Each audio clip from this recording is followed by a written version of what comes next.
Iran के supreme leader को मारने की धमकी दी जा रही है। यही कारण है जो आप सारे देश एकजुट हो गए हैं। ईरान की मिसाइल का जवाब नहीं दे पा रहा है। इजराइल के पास ना हथियार हैं, ना ही इजराइल के पास अब ड्रोन बच्चे हैं। अब सिर्फ 8 दिन के हथियार रह गए हैं बेंजामिन नेतन्याहू के पास। उसके बाद घुटनों पर आने वाला है इजराइल। लेकिन ईरान का सुसाइड ड्रोन से हमला इजराइल के ऊपर ताबड़तोड़ है। अब ईरान सुसाइड ड्रोन से भी हमले कर रहा है और यह हमले झेल नहीं पा रहा है।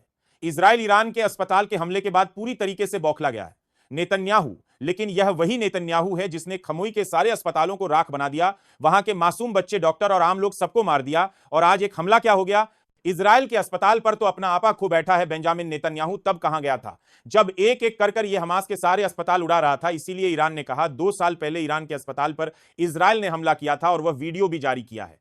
डोनाल्ड ट्रंप की गीदड़ भापकियां और बेंजामिन नेतन्याहू की धमकी दोनों बेसन नजर आ रही हैं, क्योंकि ईरान अपने हमले की स्पीड बढ़ता चला जा रहा है। ईरान की यह हमले बहुत ही घातक है, क्योंकि अब वह बैलिस्टिक मिसाइल के साथ साथ ड्रोन का इस्तेमाल भी कर रहा है। और यह इजराइल के लिए बहुत घातक है, क्योंकि जिस आयरन डोम पर इजराइल को इतना घमंड था, उसे आयरन डोम को 2 मिनट में चकमा दे रही है। ईरान की बैलिस्टिक मिसाइल और उन मिसाइल को रोकना अब इजराइल के हाथ में नहीं है, क्योंकि ईरान के सुप्रीम लीडर ने साफ कहा है यह जंग हम ही जीतेंगे। इतिहास अपने आप को दोहराएगा। आज तक कोई भी जंग नहीं, हर ईरान जब भी जंग हुई, ईरान की जोरदार जीत हुई। एक बार घुटने टेक दिए थे इजराइल ने और आत्मसमर्पण कर दिया था, और फिर से वही वक्त लौट रहा है। ईरान के पास बैलिस्टिक मिसाइल का जखीरा है, जबकि इजराइल के पास हथियार खत्म हो चुके हैं। इजराइल को अगर अमेरिका सपोर्ट नहीं करता तो अब तक यह जंग खत्म हो गई होती।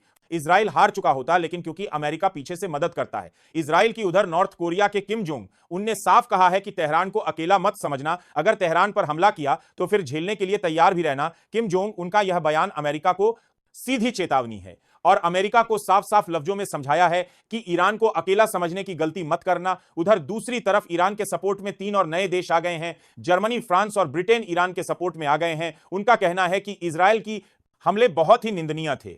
उसने ईरान के ऊपर जानबूझकर हमला किया ताकि ईरान पलटकर कोई गलती करे, इसीलिए इजराइल की इन गलतियों को नजरअंदाज नहीं किया जा सकता और जो भी इजराइल ने किया है वह हमारी नजर में है। वहीं दूसरी तरफ रूस और चीन ने साफ कहा है कि अगर अली खमोई की जान ली जाती है तो यह तमाम देशों के लिए बहुत खतरनाक होगा। न सिर्फ यह उल्लंघन होगा, बल्कि यह उसके कानून को तोड़ने का प्रयास भी होगा। और अगर अमेरिका इस लड़ाई में उतर तो चीन और रूस अमेरिका को रोकेंगे और ईरान का साथ देंगे। देखा जाए तो इजराइल यह जंग लगभग हार चुका है। वह सिर्फ धमकियां दे रहा है और कोई उसके पास रास्ता नहीं है, क्योंकि इस वक्त ईरान बहुत ताकतवर है और उसको रोकना इजराइल के बस की बात नहीं है। इजराइल ने अपनी ताकत दिखाकर पूरी दुनिया को बता दिया कि चाहे अमेरिका आए सामने या कोई और देश, वह हार मानने वालों में से नहीं है। ईरान का इतिहास उतना ही पुराना है। चित्र हमारे देश के ऐतिहासिक किले। अब इजराइल के पास सिर्फ 2 रास्ते हैं, या तो वह खुद ही हथियार डाल दे या फिर अमेरिका उसका साथ दे। अगर अमेरिका साथ आता है तो यह जंग बहुत ही भयावह रूप ले लेगी और फिर इस वर्ल्ड वॉर को कोई नहीं रोक पाएगा, क्योंकि अगर अमेरिका इस जंग में कूद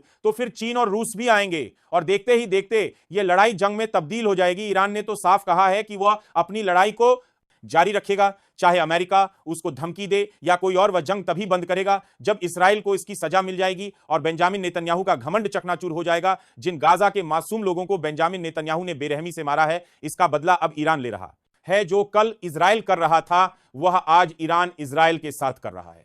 ईरान ने साफ कहा है कि 2 साल से नरसिंहगढ़ कर रहा था। इजराइल और बेंजामिन नेतन्याहू हिटलर का भी बाप है और हम ऐसे हिटलर को सजा देंगे। ऐसे लोगों को छोड़ नहीं जा सकता जो इंसानियत को मारते हैं। आज गज के हालात बाद से बदतर हो चुके हैं। वहां पर ना डॉक्टर है, ना खाने का सामान, ना ही इलाज के लिए दवाइयां। लोग तड़प रहे हैं और दुनिया तमाशा देख रही है। इसीलिए ईरान को लोग सपोर्ट कर रहे हैं, क्योंकि ईरान ने न सिर्फ इजराइल का घमंड तोड़ दिया, बल्कि उसकी कमजोर नब्ज पर सबसे बड़ा वार किया है। और यह वार ऐसा है कि इसको हमेशा याद रखिएगा। बेंजामिन नेतन्याहू अब अपनी बर्बादी को अपनी आंखों से दिखेगा। बेंजामिन नेतन्याहू, क्योंकि उसकी उल्टी गिनती शुरू हो चुकी है। अब ईरान को जीतने से कोई नहीं रोक सकता।